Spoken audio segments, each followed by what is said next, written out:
Hi എല്ലാവർക്കും ഐ+ൻ്റെ പുതിയൊരു വീഡിയോയിലേക്ക് സ്വാഗതം. ഇന്ന് നമ്മൾ കഴിഞ്ഞ വർഷത്തെ മെക്കാനിക്കൽ AE അസിസ്റ്റന്റ് എഞ്ചിനീയർ എക്സാമിനേഷൻ്റെ ക്വസ്റ്റ്യൻ ഡിസ്കഷനാണ്. അപ്പോൾ നമുക്ക് ഫസ്റ്റ് ക്വസ്റ്റ്യനിലോട്ട് പോവാം. അപ്പം ഈ മെയിൻലി ഫസ്റ്റ് ക്വസ്റ്റ്യൻസ് ഒക്കെ മെറ്റീരിയൽ സയൻസ് ആൻഡ് മെറ്റലർജി എന്നുള്ള ക്വസ്റ്റ്യൻസ് ആണ്. അപ്പം first question, which of the following statement is true with regard to atomic packing fraction. അപ്പം atomic packing fraction APF relate ചെയ്തിട്ടുള്ള ക്വസ്റ്റ്യൻ ആണ്. അപ്പോൾ നമുക്ക് എന്താണ് APF എന്ന് നോക്കാം. അപ്പം നമ്മൾ ഇപ്പം ഓരോ യൂണിറ്റ് സെല്ലിലും ഇപ്പം നമ്മൾ ക്രിസ്റ്റൽസ് മെയ്ഡ് ചെയ്തേക്കുന്ന യൂണിറ്റ് സെല്ല് വെച്ചിട്ടാണ്. അപ്പോൾ യൂണിറ്റ് സെല്ലിൻ്റെ കോൺസ്റ്റിറ്റ്യൂവൻറ്റ് പാർട്ടിക്കിൾസ് ഉണ്ട്. അപ്പം നമ്മളിപ്പോൾ ഒരു സിമ്പിൾ ക്യൂബിക് യൂണിറ്റ് സെൽ എടുക്കുകയാണെങ്കിൽ അതിൽ കോൺസ്റ്റിറ്റ്യൂവൻ്റ് എലമെൻറ്റ്സ് എല്ലായിടത്തും ഫില്ലായിട്ടായിരിക്കത്തില്ല ഇരിക്കുക. ഇപ്പം ഫോർ എക്സാമ്പിൾ ഒരു സിമ്പിൾ ക്യൂബിക് ആണെങ്കിൽ എല്ലാ കോർണറിലും, അതായത് 8 കോർണറിലും ആയിരിക്കും നമ്മുടെ കോൺസ്റ്റിറ്റ്യൂവൻ്റ് എലമെൻറ്റ്സ് ഉണ്ടാവുക, അതായത് ആറ്റംസ്, കോൺസ്റ്റിറ്റ്യൂവൻ്റ് ആറ്റംസ് ഉണ്ടാവുക 8 കോർണറിലും ആയിരിക്കും. അപ്പം ഈ യൂണിറ്റ് സെല്ല് ഫുള്ളി ഫിൽഡ് ആയിരിക്കത്തില്ല, ഇടയ്ക്ക് ഗ്യാപ്പ് ഉണ്ടാവും അല്ലെങ്കിൽ വോയിഡ്സ് ഉണ്ടാവും. അപ്പം ആ ഒരു വോളിയത്തിൻ്റെ റേഷ്യോനെ പറയുന്ന പേരാണ് അറ്റോമിക് പാക്കിംഗ് ഫാക്ഷൻ അല്ലെങ്കിൽ APF.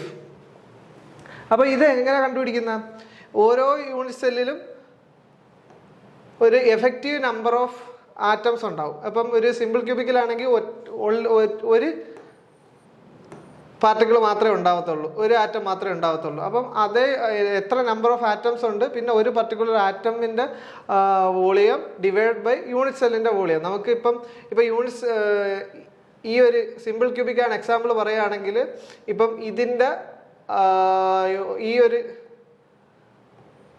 കോൺസ്റ്റിറ്റ്യൂവൻ്റ് എലമെൻറ്റിൻ്റെ റേഡിയസും ഈ ഒരു കോൺസ്റ്റിറ്റ്യൂവൻ്റ് എലമെൻറ്റിൻ്റെ റേഡിയസും കൂട്ടുമ്പം ഈ ഒരു യൂണിറ്റ് സെല്ലിൻ്റെ എഡ്ജിൻ്റെ ഡയമെൻഷൻ നമുക്ക് കിട്ടും. അപ്പോൾ ആ ഒരു റിലേഷൻ വെച്ചിട്ട് നമുക്ക് APF കണ്ടുപിടിക്കാം. സത്യം പറഞ്ഞു കഴിഞ്ഞാൽ ഇങ്ങനെ ഒരു ക്വസ്റ്റ്യന് APF നമ്മളിങ്ങനെ ഓരോ ടേം എടുത്ത് ഓരോ ക്യൂബിക് സെല്ലിൻ്റെയും കണ്ടുപിടിക്കുന്നതിനെക്കാട്ടിയും ബെറ്റർ എന്ന് വെച്ച് കഴിഞ്ഞാൽ നമുക്ക് ജസ്റ്റ് സിമ്പിൾ അത് പഠിച്ചു വെക്കുന്നതാണ്.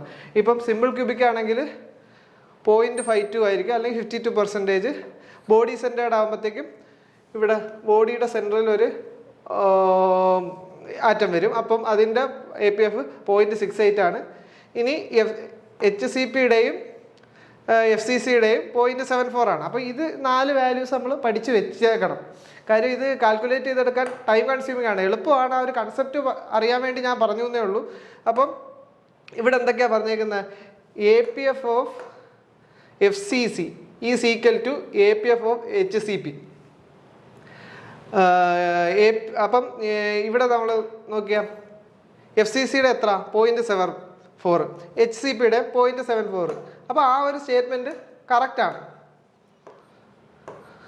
ഇനി APF of simple cubic is greater than APF of BCCയുടെ എത്ര 0.68 ആണ്.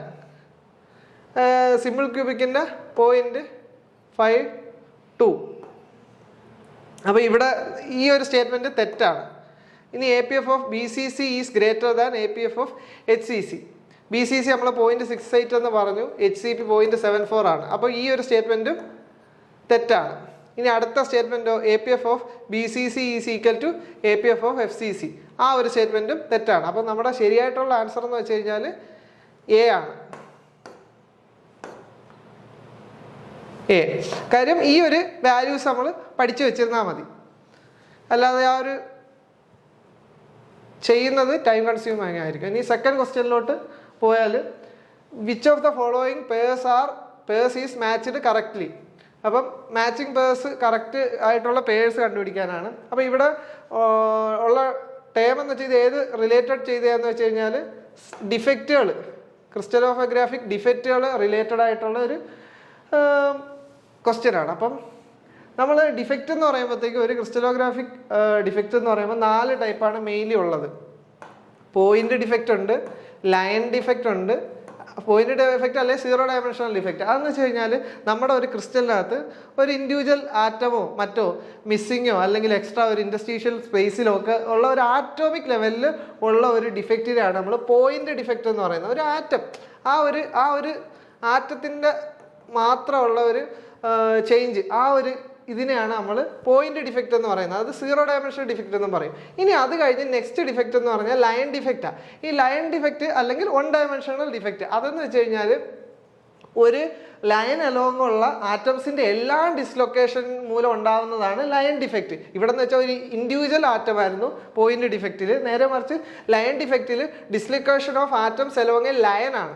അപ്പോൾ അതിൻ്റെ എക്സാമ്പിൾസ് ആണ് എഡ്ജ് ഡിസ്ലൊക്കേഷനും സ്ക്രൂ ഡിസ്ലൊക്കേഷനും. ഇനി ഇതെന്ന് വെച്ചാൽ ഒരു ലൈൻ, അതായത് അതുകൊണ്ടാണ് ഈ 1 ഡയമെൻഷണൽ ഡിഫക്റ്റ് എന്ന് പറയുന്നത്. അത് കഴിഞ്ഞിട്ട് സർഫസ് ഡിഫക്റ്റ് അല്ലെങ്കിൽ 2 ഡയമെൻഷണൽ ഡിഫക്റ്റ്. അതെന്ന് വെച്ച് കഴിഞ്ഞാൽ പാക്കിംഗ് ഓഫ് ദ ആറ്റംസിൽ ഉണ്ടാവുന്ന പ്രശ്നങ്ങൾ, ഇംപെർഫെക്ഷൻസ് കാരണം ഒരു പ്ലെയിനിൽ ഉണ്ടാവുന്ന ഡിഫക്റ്റുകളെയാണ് സർഫസ് ഡിഫക്റ്റ് എന്ന് പറയുന്നത്. Packing of atoms along a plane during crystallization നടക്കുമ്പോൾ ആറ്റോമിക് പാക്കിങ്ങിൽ ഉണ്ടാവുന്ന ഒരു അലോങ് എ പ്ലെയിൻ ഉണ്ടാവുന്ന ഒരു ഡിഫക്റ്റിനെയാണ് സർഫസ് ഡിഫക്റ്റ് എന്ന് പറയുന്നത്. അതിന് എക്സാമ്പിൾ ആണ് grain boundary, tilt boundary, twin boundary, stacking fault, അങ്ങനെയുള്ള എക്സാമ്പിൾസ്. ഇനി അടുത്തതെന്ന് വെച്ച് കഴിഞ്ഞാൽ വോളിയം ഡിഫക്റ്റ് അല്ലെങ്കിൽ 3 ഡയമെൻഷണൽ. അതെന്ന് വെച്ച് കഴിഞ്ഞാൽ കുറച്ച് ബൾക്ക് ആയിട്ട് ഉള്ള ഒരു ഡിഫക്റ്റാണ്. ഇതിപ്പം നമ്മൾ എക്സ്ട്രാ ആയിട്ട് വോയിഡ്സ് അല്ലെങ്കിൽ പോർസ് അല്ലെങ്കിൽ എക്സ്ട്രാ മെറ്റീരിയൽ ഇൻക്ലൂഷൻസ് അങ്ങനെയുള്ള ഡിഫക്റ്റുകളെയാണ് വോളിയം ഡിഫക്റ്റ് എന്ന് പറയുന്നത്. അപ്പോൾ ഇത്ര 4 ഡിഫക്റ്റാണ് ക്രിസ്റ്റലോഗ്രാഫിക് ഡിഫക്ട്സുകൾ എന്ന് പറയുന്നത്. അപ്പോൾ ഇവിടുത്തെ പേർ ഏതൊക്കെയാണ്? Surface defect. സർഫസ് ഡിഫക്റ്റ് എന്ന് വെച്ച് കഴിഞ്ഞാൽ നമ്മൾ ഓൾറെഡി പഠിച്ചതാണ്, ഇപ്പോൾ പറഞ്ഞതാണ്. Presence of extra partial plane. ഈ presence of extra partial plane എന്ന് വെച്ച് കഴിഞ്ഞാൽ ഒരു ലൈൻ ഡിഫക്റ്റ്, അതായത് എഡ്ജ് ഡിസ്ലൊക്കേഷൻ ആണ് ഈ presence of extra partial planes. അതൊരിക്കലും ഒരു സർഫസ് ഡിഫക്റ്റ് അല്ല. അപ്പം അത് തെറ്റാണ്. ഇനി point defect. Point defect precipitate എന്ന് വെച്ച് കഴിഞ്ഞാൽ ഒരു ബൾക്ക് ലെവലിലുള്ള ഒരു ഡിഫക്റ്റ് ആണ്. അത് ഒരു 3D ഡിഫക്റ്റ് ആണ് അല്ലെങ്കിൽ വോളിയം ഡിഫക്റ്റ് ആണ്. അതൊരിക്കലും ഒരു പോയിന്റ് ഡിഫക്റ്റ് അല്ല. അപ്പോൾ ആ ഒരു ടേമും ആ ഒരു പെയറും മിസ്മാച്ച് ആണ്. ഇനി അടുത്ത ലൈൻ ഡിഫക്റ്റ് അല്ലെ ഗ്രെയിൻ ബൗണ്ടറി. ലൈൻ ഡിഫക്റ്റ് നമ്മൾ ഓൾറെഡി പഠിച്ചു. എഡ്ജ് ഡിസ്ലൊക്കേഷനും സ്ക്രൂ ഡിസ്ലൊക്കേഷനും ആണ് ലൈൻ ഡിഫക്റ്റ്. ഈ ഗ്രെയിൻ ബൗണ്ടറി എന്ന് പറയുന്നത് ഒരു സർഫസ് ഡിഫക്റ്റ് ആണ്. അപ്പോൾ അതും ഇൻകറക്റ്റ്ലി മാച്ച്ഡ് ആണ്. പിന്നെ ഉള്ളത് volume defect, slag or porosity. ആ ഒരു പെയറാണ് കറക്റ്റ്. അതായത് സ്ലാഗും പോറോസിറ്റി എന്ന് വെച്ച് കഴിഞ്ഞാൽ ഒരു ബൾക്ക് ലെവലിലുള്ള ഡിഫക്റ്റ് ആണ്. അതിന് മറ്റൊരു പേരാണ് വോളിയം ഡിഫക്റ്റ്. അപ്പം ഡി ആണ് നമ്മൾ ഈ ഒരു ക്വസ്റ്റ്യൻ്റെ ആൻസർ.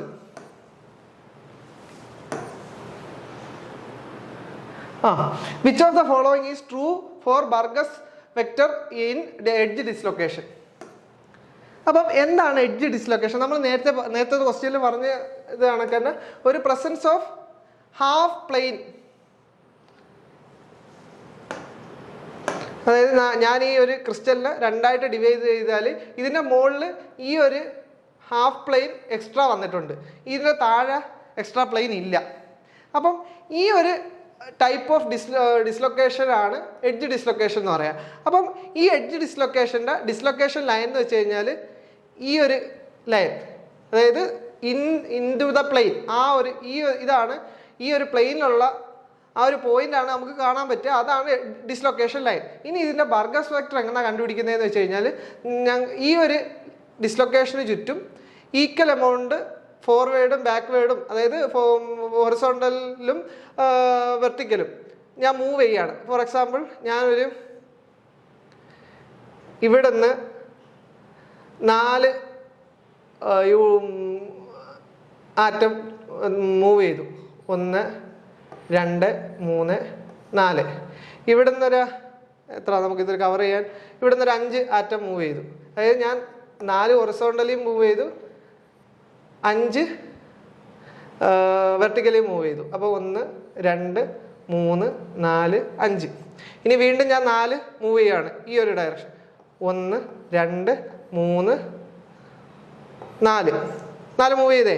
ഇനി വീണ്ടും ഞാൻ 5 മൂവ് ചെയ്യാണ് മുകളിലോട്ട്. 1 2 3 4 5. അതായത് ഞാൻ ഇവിടെ നിന്ന് സ്റ്റാർട്ട് ചെയ്തിട്ട് ഇവിടാണ് എൻഡ് ചെയ്തത്. അപ്പോൾ എനിക്ക് എക്സ്ട്രാ ഡിസ്ലൊക്കേഷൻ്റെ ഡയറക്ഷൻ ഇങ്ങോട്ടാണ്, അതായത് ബർഗസ് വെക്റ്റർ ഇങ്ങോട്ടാണെന്ന് കിട്ടി. മനസ്സിലായോ? അതായത് നമ്മൾ ബർഗസ് വെക്റ്റർ കണ്ടുപിടിക്കാൻ വേണ്ടിയിട്ട് equal amount of horizontal and vertical movements ചെയ്തു.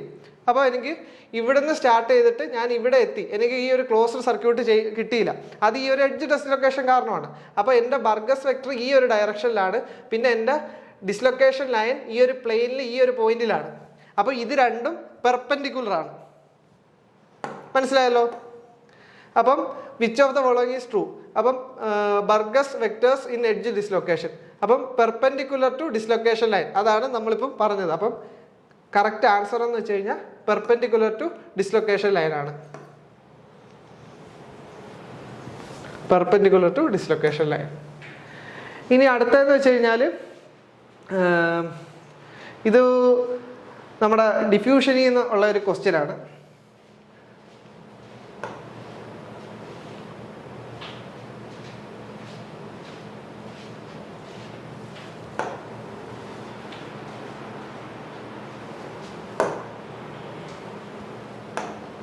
അപ്പോൾ നമുക്ക് ആദ്യം വാല്യൂസ് എഴുതിയെടുക്കുക. വാല്യൂസ് നോക്കുമ്പോഴത്തേക്കും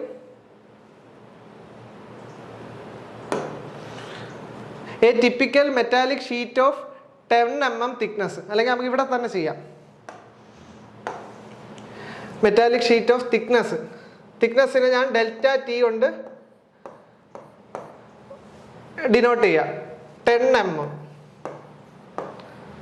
thickness, A metallic sheet of 10 mm thickness and cross sectional area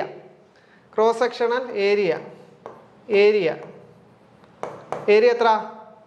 0.25 meter square is used as a steady state diffusion membrane in a hydrogen purifier.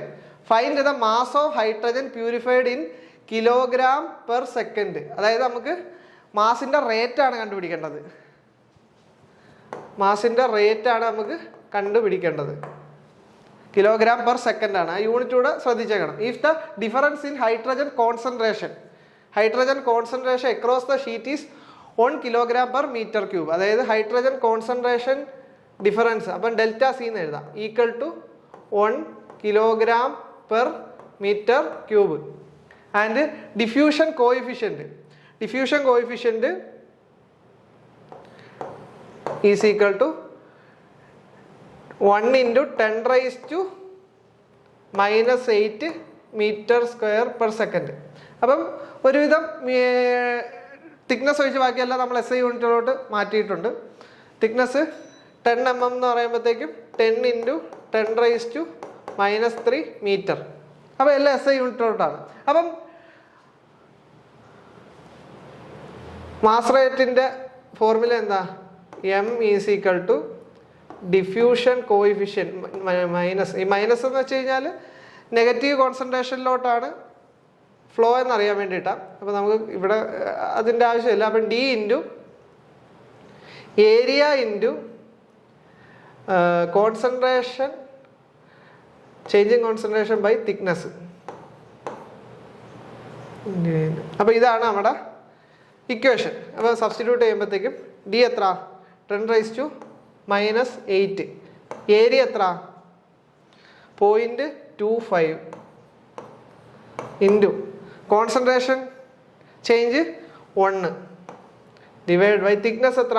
10⁻³ × 10, അപ്പം 10⁻². അപ്പോൾ ഇത് ചെയ്യുമ്പം ഈ 10⁻² മുകളിൽ വന്നിരുമ്പോഴത്തേക്കും 0.25 ഇൻറ്റു 10⁻⁻6. അപ്പം നമുക്കത് ഇക്വേഷനിൽ ഉള്ള രൂപത്തിലാക്കാം. അതിന് ഈക്വൽ ടു 2.5 ഇൻറ്റു 10⁻⁻7. അപ്പം ഇതാണ് നമ്മുടെ ആൻസർ. അതായത് നമ്മൾ ജസ്റ്റ് ഈ ഇക്വേഷനിൽ ഇട്ട് കൊടുത്തു, സബ്സ്റ്റിറ്റ്യൂട്ട് ചെയ്തു. 2.5 ഇൻറ്റു 10⁻⁻8. ഇനി അടുത്തതെന്ന് വെച്ചാൽ ഓസ്റ്റിനേറ്റിനെ പറ്റിയുള്ള ഒരു ക്വസ്റ്റ്യൻ ആണ്. Which of the following are true for austenite? അതായത് നമ്മുടെ അയൺ കാർബൺ ഇക്വിലിബ്രിയം ഡയഗ്രാം, അതിൽ നിന്നുള്ള ക്വസ്റ്റ്യൻ ആണ്. It is a solid solution of iron carbon chromium. It has FCC crystal structure. It is stable at room temperature. Pure austenite is stable in temperature range of 912 to 1394. അപ്പോൾ ഇതിലേതാണ് നമുക്ക് ശരിയായിട്ടുള്ള options ആണ് കണ്ടുപിടിക്കേണ്ടത്. അപ്പം നമ്മൾ just equilibrium diagram എടുത്ത് iron carbon അലോയുടെ ഫേസ് ഡയഗ്രാം എടുക്കുമ്പോഴത്തേക്കും ഇതിലേതാണ് ഓസ്റ്റനേറ്റ് റീജിയൻ? അപ്പോൾ ഈ റെഡ് മാർക്ക് ചെയ്തിട്ടുള്ള ഈ ഒരു പോർഷനാണ് ഓസ്റ്റനേറ്റ് റീജിയൻ. സംശയമുണ്ടോ? ഈ റീജിയനാണ് ഓസ്റ്റനേറ്റ് റീജിയൻ. അപ്പം ഈ ഓസ്റ്റനേറ്റ് ഇതിലിവർ പറഞ്ഞേക്കുന്നത് solid solution of iron, carbon and chromium എന്ന് പറഞ്ഞിട്ടുണ്ട്. ആക്ച്വലി അയണിൻ്റെയും കാർബണിൻ്റെയും സോളിഡ് സൊല്യൂഷനാണ്. ഈ ക്രോമിയോ എന്ന് പറഞ്ഞു കഴിഞ്ഞാൽ വേറൊരു മെറ്റീരിയൽ, അതും ഇതുമായിട്ടൊരു ബന്ധമില്ല. അതുകൊണ്ട് ഈ ഒരു സ്റ്റേറ്റ്മെൻറ്റ് തെറ്റാണ്. കാര്യം ക്രോമിയം വന്നു, ക്രോമിയത്തിൻ്റെ ആവശ്യമില്ല. പിന്നെ ഈ കാർബണിൻ്റെ അലോട്രോപ്പുകളാണ് ഓസ്റ്റനേറ്റും ആൽഫ അയണും ഡെൽറ്റ അയണും ഒക്കെ. അപ്പം ഇതിൽ ആസ്റ്റനേറ്റിൻ്റെ സ്ട്രക്ചർ FCC ആണ്. അത് ശരിയായിട്ടുള്ളൊരു സ്റ്റേറ്റ്മെൻ്റ് ആണ്. ഇത് ശരിയാണ്, ഇത് തെറ്റാണ്, ഇത് ശരിയാണ്. ഇനി it is stable at room temperature. നമ്മൾ ഇവിടെ നോക്കുമ്പോഴത്തേക്കും ടെമ്പറേച്ചർ എത്രയാണെന്ന് നോക്കും. അതായത് ഇവിടെ എത്ര ടെമ്പറേച്ചർ കൊടുത്തേക്കുന്നത്? 700 മുകളിലാണ്. അതായത് ഇത് ഡിഗ്രി സെൽഷ്യസാണ്. 700 മുകളിലാണ് ഈ ഒരു ഓസ്റ്റനേറ്റ് സ്റ്റേബിൾ ആയിട്ടുള്ളത്. റൂം ടെമ്പറേച്ചറിലൊന്നും ഓസ്റ്റനേറ്റ്സ് സ്റ്റേബിൾ ആയിട്ടേ അല്ല.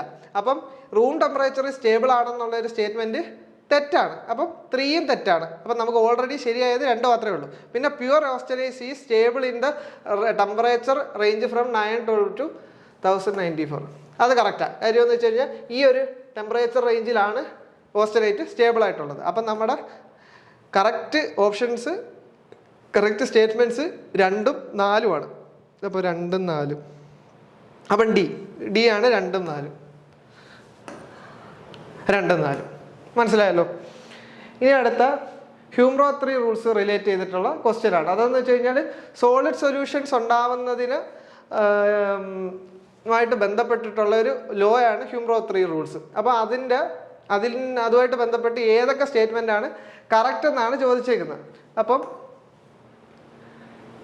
ഹ്യൂംറോ 3 റൂൾസ് വെച്ചിട്ട് ഒരു സോളിഡ് സൊല്യൂഷൻ ഉണ്ടാവണം, കംപ്ലീറ്റ് സോളിഡ് സൊല്യൂഷൻ ഉണ്ടാവണമെങ്കിൽ ക്രിസ്റ്റൽ സ്ട്രക്ചർ ഫാക്ടർ നോക്കുമ്പോഴത്തേക്കും 2 എലമെൻറ്റും സെയിം ക്രിസ്റ്റൽ സ്ട്രക്ചർ ആയിരിക്കണം. അതായത് ഇപ്പം ഒരെണ്ണം FCCയും ഒരെണ്ണം മറ്റേ എലമെൻറ്റ് BCC ആണെങ്കിൽ അവിടെ ഒരു കംപ്ലീറ്റ് സോളിഡ് സൊല്യൂഷൻ ഉണ്ടാവാൻ സാധ്യതയില്ല. ഒരേ ടൈപ്പ് ഓഫ് ക്രിസ്റ്റൽ സ്ട്രക്ചർ ആണെങ്കിൽ മാത്രമേ അവിടെ കംപ്ലീറ്റ് സോളിഡ് സൊല്യൂഷൻ ഉണ്ടാവത്തുള്ളൂ. അതേപോലെ തന്നെ സൈസ്, റിലേറ്റീവ് സൈസ്, ആ 2 എലമെൻറ്റും തമ്മിലുള്ള അറ്റോമിക് റേഡിയയുടെ ഡിഫറൻസ് വളരെ കൂടുതലായിരിക്കരുത്.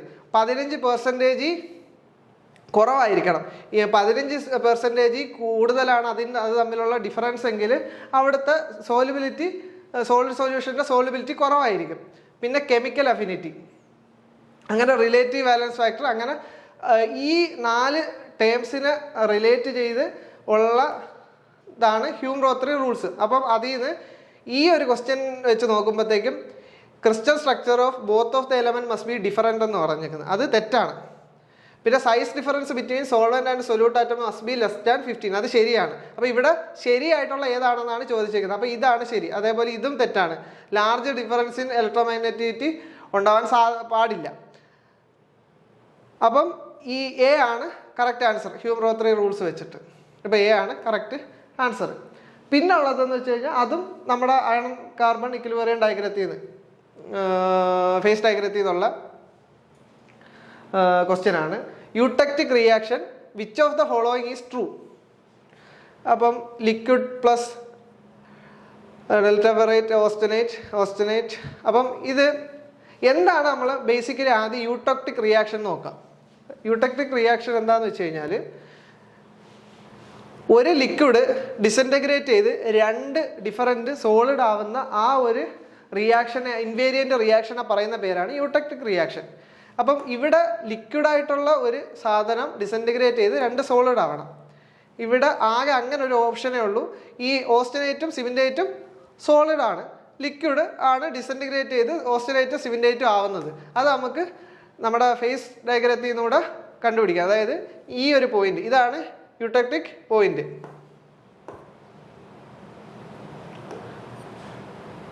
പോയിന്റ്. അവിടെ ഈ ലിക്വിഡ് ഡിസിൻറ്റഗ്രേറ്റ് ചെയ്ത് ഓസ്റ്റനേറ്റും സിമെൻറ്റേറ്റും ആവുന്നു. വേണ്ട, FeC3യും ഓസ്റ്റനേറ്റും ആവുന്നു. അപ്പം കറക്റ്റായിട്ടുള്ള ആൻസർ സി ആണ്.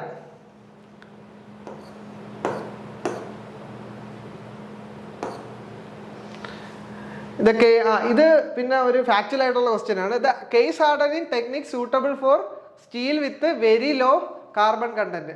കാർബൺ കണ്ടന്റ്, അതായത് ലോ കാർബൺ കണ്ടന്റ് കുറവായിട്ടുള്ള സ്റ്റീലിന്റെ കേസ് ഹാർഡനിങ് ടെക്നിക്ക് സയനൈഡിങ് ആണ്. സയനൈഡിങ്.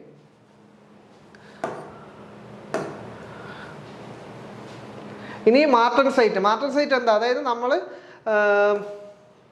മാർട്ടൻസൈറ്റ് is formed when carbon steels by rapid cooling, also known as quenching of austenite at high temperature rate. അതായത് ഓസ്റ്റനേറ്റ് റീജിയനിലുള്ള സ്റ്റീലിന് കാർബൺ സ്റ്റീലിന് നമ്മൾ കൊഞ്ച് ചെയ്യുമ്പം, സഡൻലി കൂൾ ചെയ്യുമ്പം ഉണ്ടാവുന്ന മെറ്റാസ്റ്റേബിൾ ആയിട്ടുള്ള ഒരു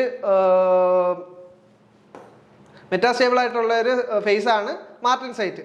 അപ്പം austenite is a gamma phase iron as a result of quenching the face centred cubic austenite. അതായത് നമ്മൾ നേരത്തെ പറഞ്ഞു FCC ആണ് ഓസ്റ്റനേറ്റ്. അത് FCC transform to highly strained body centred tetragonal ഷേപ്പിലോട്ടോ. അതായത്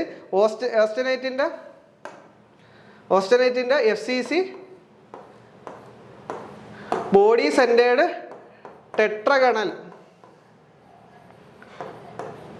ടെട്രഗണൽ ഫോമിലേക്ക് മാറ്റും. അപ്പോൾ ഇതിൽ എന്തൊക്കെയാണ് സ്റ്റേറ്റ്മെന്റ് നോക്കാം. സ്റ്റേബിൾ ഫേസ് അല്ല ഒരിക്കലും. കാര്യം എന്ന് വെച്ച് കഴിഞ്ഞാൽ നമ്മൾ കൊഞ്ച് ചെയ്തിട്ടാണ് മാർട്ടൻസൈറ്റ് ഉണ്ടാക്കുന്നത്. അതുകൊണ്ട് ഒരിക്കലും സ്റ്റേബിൾ ഫേസ് അല്ല. അതേപോലെ തന്നെ body centred tetragonal shape body centred ടെട്രഗണലാണ്, പക്ഷേ സ്റ്റേബിൾ ഫേസ് അല്ല, മെറ്റാസ്റ്റേബിൾ ഫേസ് ആണ്. Metastable phase with body centred tetragonal units അല്ല. അപ്പം ബി ആണ് കറക്റ്റ്. ഇനി നമ്മുടെ ഈ ഒരു വീഡിയോയിൽ അവസാനത്തെ question. Name the type of caste iron in which carbon is present in the form of free graphite flake. അപ്പം ഫ്രീ ഗ്രാഫൈറ്റ് ഫ്ലേക്ക് ആകുമ്പോഴത്തേക്കും കാർബണായിട്ട് തന്നെ ഇരിക്കും. അതായത് കമ്പൈൻഡ് ഫോമിലൊന്നും അല്ല, അതായത് സിമെന്റേറ്റ് ആയിട്ടൊന്നും അല്ല. അപ്പം കാർബണിന്റെ ഫോമിൽ ഫ്രീ ഗ്രാഫൈറ്റ് ആയിട്ട് ഇരിക്കുമ്പോഴത്തേക്കും എന്തായാലും അതിനൊരു കളർ ഉണ്ടാവും, ഒരു ഡാർക്ക് ഗ്രേ ഉണ്ടാവും. അതുകൊണ്ട് നമ്മുടെ ഉത്തരം എന്താ? Grey cast iron. അപ്പം ഗ്രേ കാസ്റ്റ് അയൺ ആണ് ഫ്രീ ഗ്രാഫൈറ്റ് ഫ്ലേക്സിൽ ഉള്ള cast iron, grey cast iron. അപ്പോൾ ഈ ഒരു ക്വസ്റ്റ്യൻ ഡിസ്കഷൻ സെഷൻ ഇന്നിവിടെ അവസാനിക്കുന്നു. Thank U.